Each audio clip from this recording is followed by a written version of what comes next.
Hello friends, welcome to my channel bake and more. সকলকে জানাই শারদীয়ার শুভেচ্ছা। আশা করছি আপনারা সকলে সুস্থ আর ভালো আছেন। সামনেই আসছে লক্ষ্মী পুজো, আর লক্ষ্মী পুজো মানেই ঘরে ঘরে তৈরি হয় নারকেল নাড়ু। চিনির নারকেল নাড়ু রেসিপি আমি আগেই আপনাদের সাথে শেয়ার করেছি, তাই আজ গুড় দিয়ে নারকেলের নাড়ু বানিয়ে দেখাবো। মাত্র দুটো উপকরণে এই নারকেল নাড়ুগুলো তৈরি হয়ে যায়। আমার রেসিপি ফলো করলে একদম পারফেক্ট গুড়ের নারকেল নাড়ু খুব সহজেই আপনারা বাড়িতে বানিয়ে ফেলতে পারবেন। তাই পুরো ভিডিওটা স্কিপ না করে দেখার অনুরোধ রইল। রেসিপিটা ভালো লাগলে লাইক আর শেয়ার করবেন। তাহলে চলুন শুরু করা যাক আমার আজকের রেসিপি গুড়ের নারকেল নাড়ু। নারকেলের নাড়ু বানানোর জন্য এখানে আমি দুটো মাঝারি সাইজের নারকেল নিয়েছি। এই নারকেলগুলোর গা আমি একটা কাটারির সাহায্যে চেঁচে নিয়েছি। এবার নারকেল দুটোকে আমি কাটারি দিয়ে ফাটিয়ে নেব।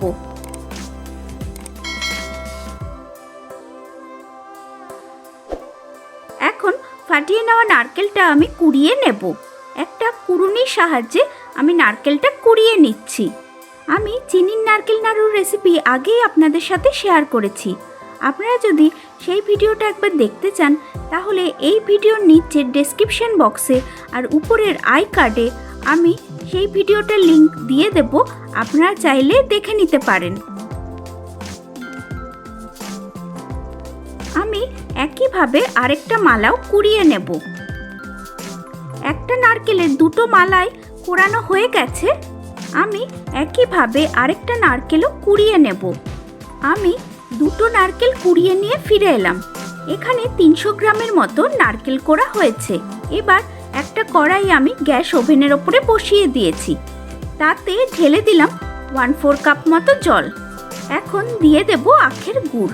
এখানে আমি 300 গ্রাম আখের গুড় নিয়েছি, যা ঢেলে দিলাম। আমি যতটা নারকেল কোড়া নিয়েছি ততটাই গুড় দিলাম। এখন গুড়টা আমি জলের সাথে ভালো করে মিক্স করে নিয়ে গ্যাসের ফ্লেমটা অন করে দিলাম। বাজারে যে টিনের মধ্যে আখের গুড়গুলো পাওয়া যায়, আজ সেটাই আমি ব্যবহার করছি। আপনারা যদি শক্ত আখের গুড় ব্যবহার করেন তাহলে গ্রেট করে বা ভেঙে ছোট ছোট করে নিয়ে জলের মধ্যে দেবেন। এখন গ্যাসের ফ্লেমটা মিডিয়ামে রেখে আমি গুড়টা গলতে দেব। গুড়টা গলে গেলে আমি আরও 1 থেকে 2 মিনিট এটাকে রান্না করে নেব। এই সময় ক্রমাগত নেড়ে চেড়ে একটু জাল দিয়ে নেব। এখন আমি আপনাদের প্রায় 2 মিনিট পরে দেখাচ্ছি। গ্যাসের ফ্লেমটা এই সময় মিডিয়ামে আছে। এবার কুড়িয়ে রাখা নারকেলটা দিয়ে দিলাম। এখন নারকেল কোড়া আর গুড়টাকে ভালো করে মিশিয়ে নেব। ভালো করে মিশে গেলে এবার ক্রমাগত নেড়ে নেড়ে পাক দিয়ে নেব।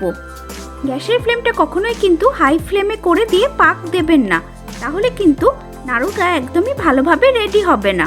নাড়ুর ক্ষেত্রে চিনি বা গুড় যেটাই ব্যবহার করবেন সেটার মাপটা কিন্তু সঠিক হওয়া ভীষণই প্রয়োজন। যদি গুড় বা চিনি কম হয় তাহলে নাড়ুতে পাক আসবে না, আর যদি বেশি হয়ে যায় তাহলেও কিন্তু খেতে ভালো হবে না।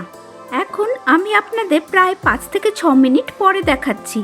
প্রায় 5-6 মিনিট আমি মিডিয়াম ফ্লেমে এটাকে নাড়তে নাড়তে রান্না করে নিয়েছি। এটা কিন্তু এখনও রেডি হয়ে যায়নি, এখনও একটু জলো ভাব আছে। এখন আমি গ্যাসের ফ্লেমটা লোতে করে দিলাম। এবার নেড়ে নেড়ে আরও কিছুক্ষণ রান্না করব, যতক্ষণ না নাড়ুর পাকটা আসছে। এই সময় ক্রমাগত নেড়ে যেতে হবে, না হলে নিচে লেগে যাওয়ার সম্ভাবনা থাকে। আরও 5 থেকে 6 মিনিট আমি লো ফ্লেমে নাড়তে নাড়তে রান্না করে নিয়েছি। দেখুন নারকেল নাড়ুর পাকটা এসে গেছে। যখন এরকম কড়াই থেকে নারকেলটা ছেড়ে আসবে আর এক জায়গায় দলা পাকিয়ে যাবে, তখন বুঝবেন নারকেল নাড়ুর পাকটা এসে গেছে। এর থেকে বেশি আর রান্না করবেন না, তাহলে নাড়ু বানাতে অসুবিধা হবে, নাড়ু শক্ত হয়ে যাবে। এই সময় এতে দিয়ে দিলাম 1/4 চামচ এলাচ গুঁড়ো। এলাচের গুঁড়ো বাড়িতে না থাকলে এলাচের দানাকে থেতো করেও দেওয়া যাবে। ছোট এলাচের গুঁড়োটা ভালো করে মিশিয়ে নিয়ে এবার গ্যাসের ফ্লেমটা বন্ধ করে দিলাম। কড়াইটা গ্যাস থেকে সরিয়ে নিয়ে নারকেলের মিশ্রণটা আমি একটা থালার মধ্যে ঢেলে দিলাম। আমি এই থালায় আগে থেকেই কিছুটা ঘি ব্রাশ করে রেখেছিলাম। এই নারকেলের মিশ্রণটা এখন ভীষণ গরম। এখন একটা বাটির পেছন দিয়ে আমি এই নারকেলের মিশ্রণটা একটু ডলে নেব। তার ফলে নারকেলের মিক্সচারটা একটু মোলায়েম হবে আর নাড়ুটা তৈরি করতে আমাদের সুবিধে হবে।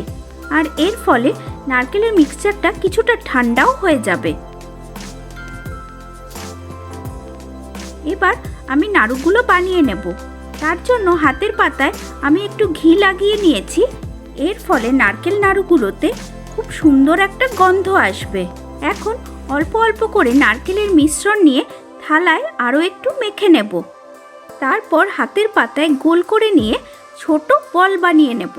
এখনও কিন্তু এই নারকেলের মিক্সচারটা হালকা গরম আছে, পুরোপুরি ঠান্ডা হয়ে যায়নি।